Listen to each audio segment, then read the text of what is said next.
it's Te Wiki o Te Reo Māori, if you didn't know, Māori Language Week.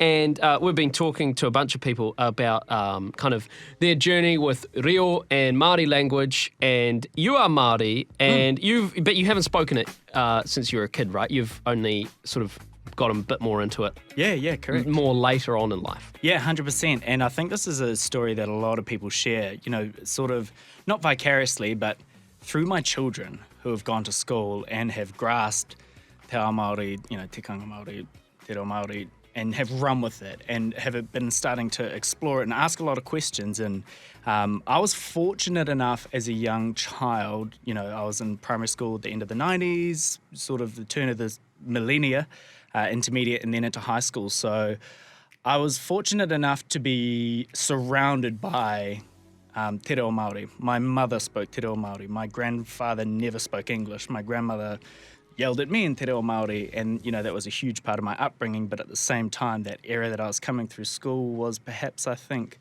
the tail end of perhaps some semblance of shame for being Māori. So personally, there was a bit of a disconnect there where I felt that and sort of carried that with me until recently. Yeah, because going to school, it wasn't overly promoted in schools, Māori language and that sort of thing, right?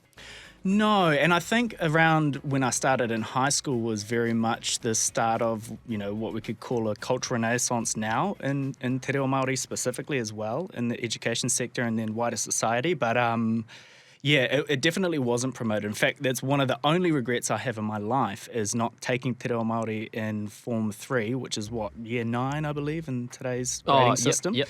And instead, I did Latin.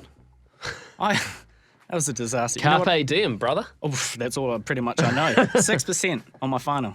Wow, that sucks. Yes. So did you think that you made choices to distance yourself from 100%. Māori language and Māori 100%. culture because you were because I think that a lot of from a white perspective, which is my perspective, it's not like it was. Well, when I was at school, no one was shaming anyone directly or there wasn't a persecution, I don't think. But certainly I guess maybe a vibe, I don't know what the word is for it, but of just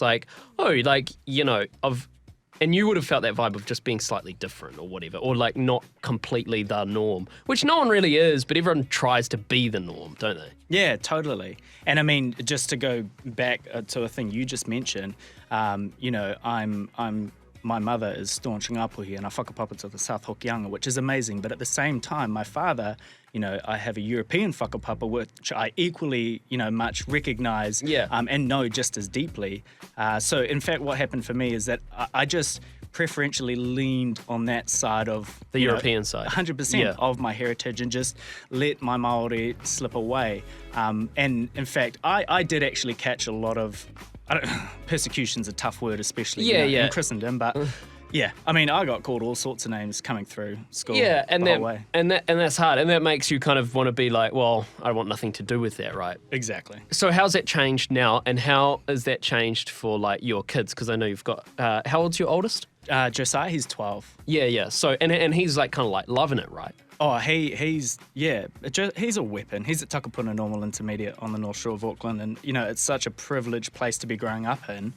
And he's a cultural leader at his school. He's just started there, and he's just, like I say, running full noise with te ao Māori, including the reo. So we were talking just a minute ago, this cultural renaissance, it's nothing about being cool. It's about being accepted, acknowledged, and understood. And that's huge, because that's just my own personal journey through them and the wider society to go. Yeah. So I guess as we kind of if we were to sort of stand back and look at your life, it's it's really sad that kind of that happened to you when you were young at school and stuff like that. And I guess I feel really bad that happened, and I feel really bad that people from my culture sort of did that to you and people and other Māori. But I think it's also really positive to see that culture and society is changing towards now your son is able to fully embrace who he sees, who he is right now, and kind of like you say, run with that. Yeah, and like I say, being accepted for that, and people coming around him and nurturing and encouraging him in that, as opposed to just sort of being left at the wayside. So, yeah, it's awesome. Hey, man, thanks for coming in and sharing some of your story. No worries. Kia ora Aotearoa. I really appreciate it. Justin Smith, ladies and gentlemen, with some kōrero today. It is Te Wiki o Te Reo Māori. Kia kaha Te Reo Māori. Make sure you use some this week to celebrate Māori Language Week.